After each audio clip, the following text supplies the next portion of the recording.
I thumb the button, but nothing happens. The lock's jammed. The hangman in the back seat emits a consumptive snuffling, like a Pekingese with a sinus problem. He broods back there. In every unnoosed neck, he sees an opportunity lost. The belt is cinched tight across my shoulder. My entire body feels like it's resting on one fragile joint. There's a Leatherman in the glove box. I try to heel off my boot before realizing it's already gone. Both boots must have been flung off in the... My knee brushes the stereo knob, and the cab fills with the insane screech of the doodlebops, their helium voices turning cat-yowly before cutting out. With one big toe, I pop the latch. The glove box jars open, spilling oil change receipts and the Leatherman, which strikes my incisors and floods my mouth with a taste of rolled nickels. I retrieve it from the roof and fumble the blade open. Blood pools in my skull. The pressure must be turning my face as red as skinned meat. It's taxing work cutting through the belt. The wire buzzes hotly until the severed strap hisses through the belt's eyelet.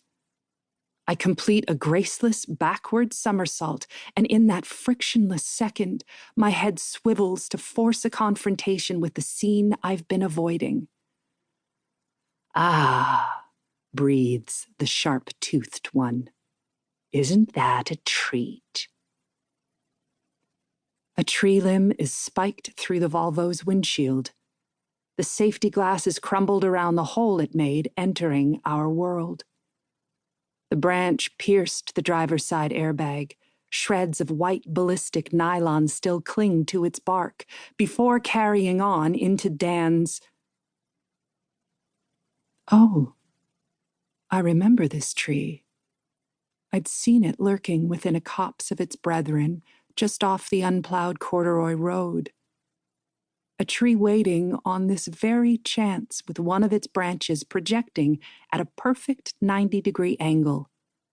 A straight jab of oak encased in transparent ice, its end whittled by sun and wind until only the hardest stuff remained. The heartwood, it's called. That branch is now married to Dan's face. His head is tilted back, his throat shorn by the wood running on its unbending plane. His neck and the branch form an inverted capital T. Later, maybe I'll have an opportunity to lie about how coldly I accept my husband's death. At the funeral home with Dan's pale-eyed father, both of us standing over his son's coffin. I doubt I'll ever come to grips with it, you know? But before the back of my skull even hits the dome light, I am reconciled to the fact and moving past it. I land on the stem of my neck, and my left side explodes in white-hot fireworks. I plant my feet on the windshield and push, snapping off the rearview mirror as I worm between the front seats to the little hangman suspended upside down in his car seat. "It's okay, baby. Mommy's here."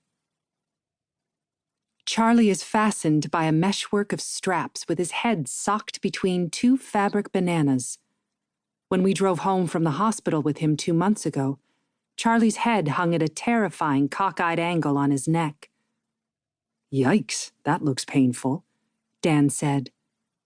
That afternoon, he fixed the bananas in place. My son's bib has flipped down over his face, but when I lift it, his face is unbloodied and his eyes bright. He sits jackknifed at the hips. He has the shocking elasticity exclusive to babies and Balkan contortionists. His bootied feet folding down to touch his forehead. He's so quiet it's easy to believe he's dead. But infants make you believe they're either dead or just about to die several times a day.